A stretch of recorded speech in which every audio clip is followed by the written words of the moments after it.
Chocolate topper বানানোর A to Z secret টিপসগুলো আজকের এই ভিডিওতে আমি আপনাদের সাথে শেয়ার করব। সেই সাথে অনেকগুলো চকলেট টপার মোল্ড আউট করেও আপনাদেরকে দেখাবো।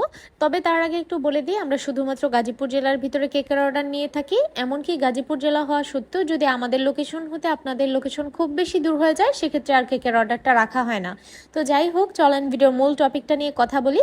এই যে এখানে দেখতে পাচ্ছেন আমি চকলেট টপারগুলো নিয়েছি। এখানে কিন্তু অনেকগুলো চকলেট টপার আমি মেক করেছিলাম একটা চকলেট ওভারলোডেড কেকের জন্য। আর এই ধরনের চকলেট টপার বানানোর জন্য কিন্তু এরকম সিলিকন মোল্ড লাগে, যেটা আমরা সবাই জানি। অনেক আপুদেরই প্রশ্ন থাকে একটাই, যে আপু আমরা যখন চকলেট টপার গুলো মোল্ড আউট করতে যাই তখন কেন টপার গুলো ভেঙে যায়। আবার অনেক আপুরা বলেন যে চকলেট টপার গুলো যখন বানাবো, চকলেট মেল্ট করার সময় চকলেট গুলো দানা পাকিয়ে যায় বা চকলেট থেকে তেল ছেড়ে দেয়। তো এটার কারণটা আমি প্রথমে বলি, চকলেট আসলে এরকম ভাবে জমে যাওয়ার কারণ একমাত্র হচ্ছে যখন আপনার হিটটা বেশি লাগবে। আপনারা সবসময় ডাবল বয়লিং প্রসেসে হচ্ছে চকলেটগুলো মেল্ট করবেন।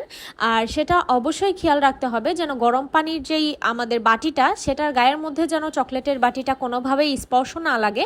শুধুমাত্র যেন গরম ধোয়াটা দিয়ে আমাদের চকলেটটা মেল্ট করা হয়, এই দিকটা আপনারা খেয়াল রাখবেন। আর দ্বিতীয় কথা হচ্ছে, যখন আপনারা চকলেট টপারগুলো মোল্ড আউট করবেন তখন একটা জিনিস অবশ্যই খেয়াল রেখে কাজ করবেন। চকলেট টপারগুলো ফ্রিজ থেকে বের করার সাথে সাথে কখনোই চকলেট টপারগুলো মোল্ড আউট করতে যাবেন না।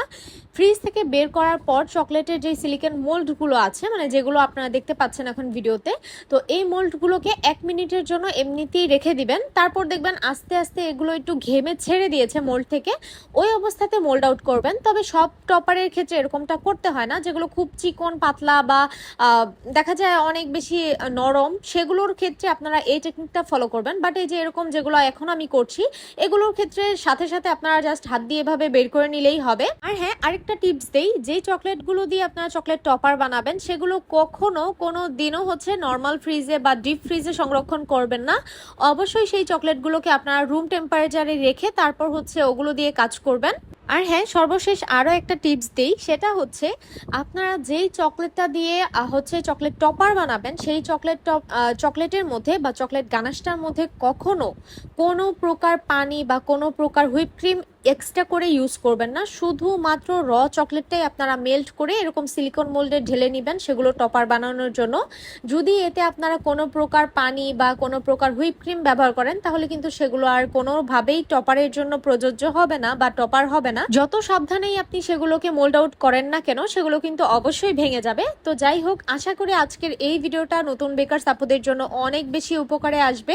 আর এই যে আপনারা তো দেখতেই পাচ্ছেন, এখানে একটা একটা করে আমি প্রত্যেকটা চকলেটের যে টপারগুলো ছিল সেগুলো মোল্ড আউট করে নিলাম। ভিডিওটা আপনাদের কাছে কেমন লেগেছে অবশ্যই জানাবেন। সবাই ভালো থাকবেন। আল্লাহ হাফিজ।